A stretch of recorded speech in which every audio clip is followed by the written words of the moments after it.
Good morning and welcome. Welcome everyone here in the sanctuary and out there in the world of Zoom and Facebook Live. I'm Reverend G. If you're only joining us now, I'm delighted that you're choosing to spend this time with us. And I thank every single one of you for contributing to make the Sunday service possible. When Miriam sent the slides that she picked for the service, that spooked me and inspired me. So thank you, Miriam. That was an amazing slide you picked for this particular talk. Every year we have a auction, service auction, and I offer a talk during that service auction. So whoever bids for it gets to pick the topic and the theme for a talk in the upcoming year. So Nikki over here picked this one. And this is her request. I want a UU perspective on the future of climate change. We believe in the interconnected web of all things, but as a species, we are causing the sixth mass extinction. Fear is a paralyzer, hope is a motivator. But I don't know where the knowledge of the existential and of life as we know it lays. We are in feedback loops, which can be stopped, but may be able to be lessened. Starting today, we need to stop using fossil fuels. We need to electrify everything we can, and yet there are no moves in this direction. I need a talk of hope, but I don't know if I can believe it. I need a talk on UU collective responsibility to the web of life. I need a talk showing that if we don't take climate change seriously, talks on diversity, love, social justice, etc., are meaningless because we are facing and currently have floods, droughts, famine, fires, mudslides, heat-related deaths, rising sea level, storms, potential volcanic and earthquake activity, and war. Good luck in making something coherent and loving out of the above. So I welcome your compassion. And just think about it. At the next service auction, you too can throw me a curveball like this. So Nikki would like a talk on hope and climate change. And it's kind of good news, bad news. The good news is that, sure, it's possible. The bad news is it's got to be very short. There's not a lot of hope, right?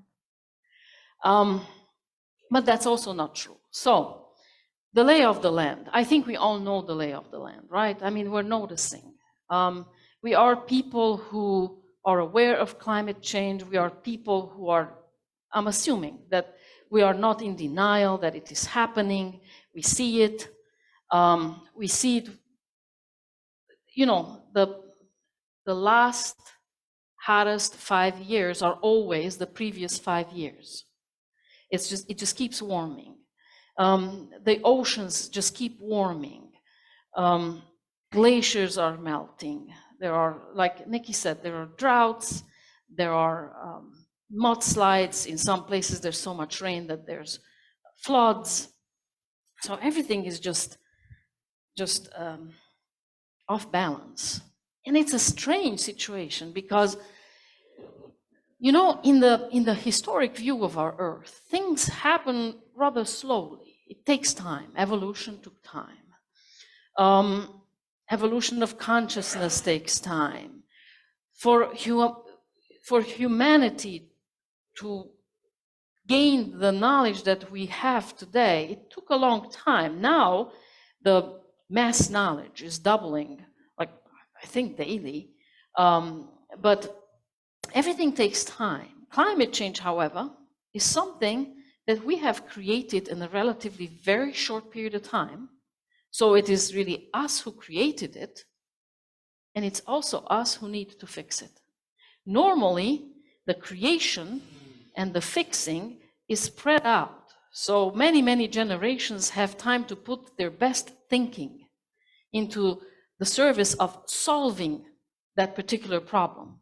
But here, we don't have the luxury of that time. We are the ones who've created it. We are the ones who must solve it. Otherwise, what about those two kids over there? What do we leave them? What kind of hope, what kind of future do we leave them? What kind of possibilities? So that is a strange thing that we've done that.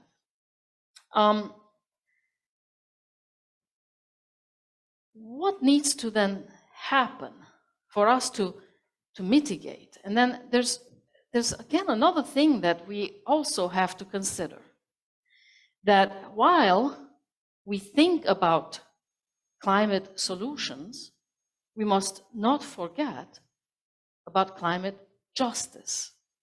And these two things must go hand in hand. They don't necessarily do.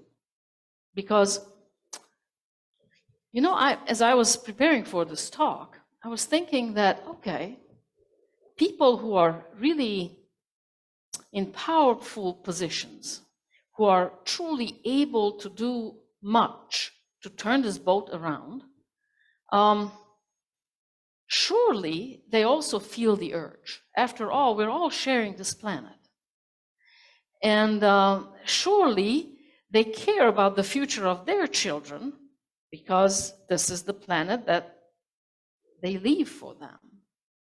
And then I thought, well, there is something sinister about this, because climate justice, the sinister thing about it is, remember in the Old Testament, the Ark of Noah, and how things were bad, and then eventually they built the ark, but like only 5 people survived? Well, something similar could be possible again.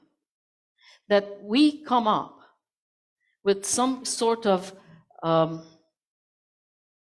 solution, high-tech solution, but only the few will actually survive, and the masses will pay the prices. Hence, the solution and the climate justice must go hand in hand. Now, there's tremendous climate injustice. So I heard somebody saying it like this. In the Western world, it's like this. The Western world was smoking 3 packs a day, living to be 90 years old, defying the odds.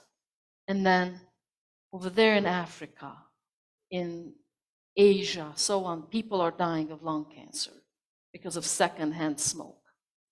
So we know who is it that drives climate change. It's the Western world. In Africa, an average person produces, I think, like 90 kilograms of CO2 a year. That's what an average person puts into the atmosphere. In comparison, here in America, is several cubic tons a year that one person puts into the atmosphere. So there is injustice right there. There's no equivalence. Now, how did we get to this issue? Because it wasn't ill-willed. We didn't set out thinking, oh, what a good day to kill the planet. We're just gonna come up with all kinds of ways to ruin the environment. That's not how it happened. We kept inventing newer and newer ways to improve our own lives, and the secondary result of that was pollution. And we didn't realize how bad that pollution is and what consequences it has. We just couldn't. We thought, this earth is so huge, the atmosphere is so huge, it can surely just take it in. I remember I was visiting home in Hungary, and my dad is, well, how old is he? He's 85, and he was fishing. And there is a big lake in Hungary, and he was fishing. And I was standing by him, and then he had his bait in a little plastic container. And then he used up the bait, And he just took the plastic container and threw it in the lake. And I said, Dad, what are you doing? And he said, oh, that's right, that's right. Sorry, I had forgotten that this is a standing water. Like, you can do this with the Danube, you can throw it in the Danube because the Danube will take it to the Black Sea. And I'm thinking, wow, how did this apple fall so far from that tree? But it wasn't sinister. It's just rooted in absolute ignorance, where he just didn't see the consequence, or that this is a bad thing to do. Now multiply that ignorance by the millions of us, and then you understand the results. We, in fact, wanted to end world hunger. We wanted to increase comfort, the life expectancy. We wanted to grow that. So that's why we did all this innovation. And we didn't realize that in the process, we were hurting the planet. Not just the planet, but all living things on this planet. So when you wish to have a UU perspective on what the solution has to be, the solution has to go hand in hand with climate justice, and then that justice has to include all living things on this planet. Otherwise, the solution that we come up with isn't right. Why do animals have to pay and go extinct? Because of our miscalculation and pure ignorance. Why do people in poor countries of the world, and that's another question, why they are poor, colonization and so on and so forth, we know all about that. Why do they have to take the brunt of the consequences? Because here in the Western world, we still have more resources than they do. So we might be able to mitigate a little bit better. But is that just? So now, how much money do you think it takes to turn climate change around? Like the global GDP. So we're talking global GDP. Is it 50%? 80%? He says, no, he's smart. I like that kid. Is it 20%? How much do you think it is? Who thinks it's 50%? Or right about there? Okay, 30%? All right, you say 80%, higher. Who thinks it's less than 30%? Nancy, okay, people over there.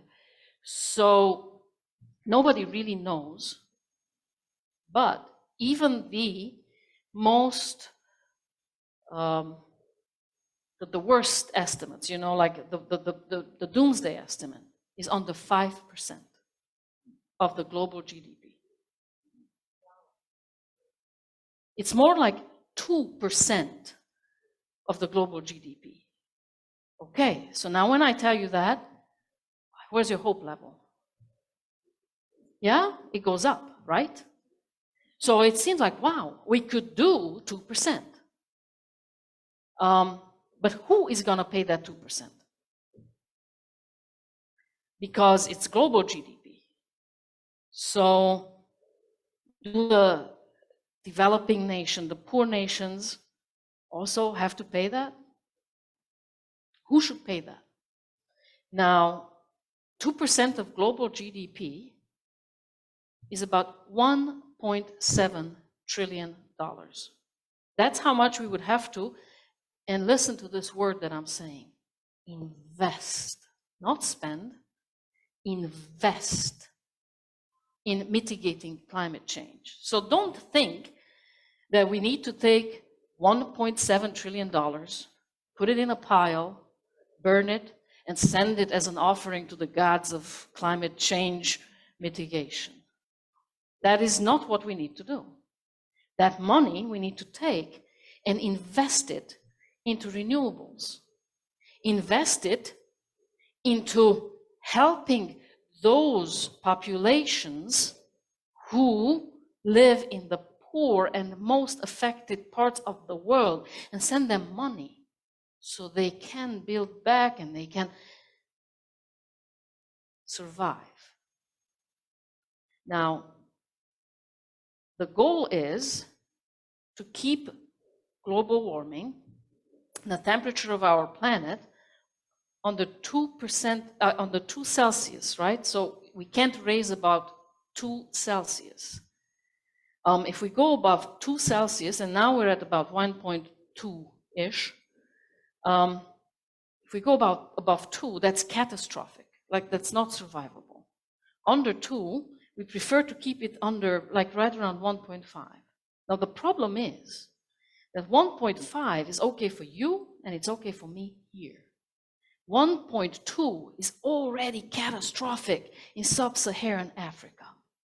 It's already catastrophic in Malaysia and many other parts of the world. So you see the inequality? So if we want a UU solution, and the reason I love UU is this. We say that we believe in the interconnected web of life. We believe that all life is precious. This is why I love UU. Because this is why this is a place where I want to be. Because it's a compassionate view of life. It is a fair way of approaching life. So if we want a UU approach, then we need to understand that the solution we come up with also has to be just. It has to be just. Now, why is it that we are not getting on board? Like, why is humanity dragging their feet? We have very little time to make the changes. And although in your email you said that there are there's no efforts made in the direction of electrifying everything, it's not entirely true. There are efforts made. They're just not enough at this point in time. So think about this. We give every year $500 million every year. It's a gift to the fossil fuel industry. That's what our government does. We subsidize that's a gift. Come on, take it.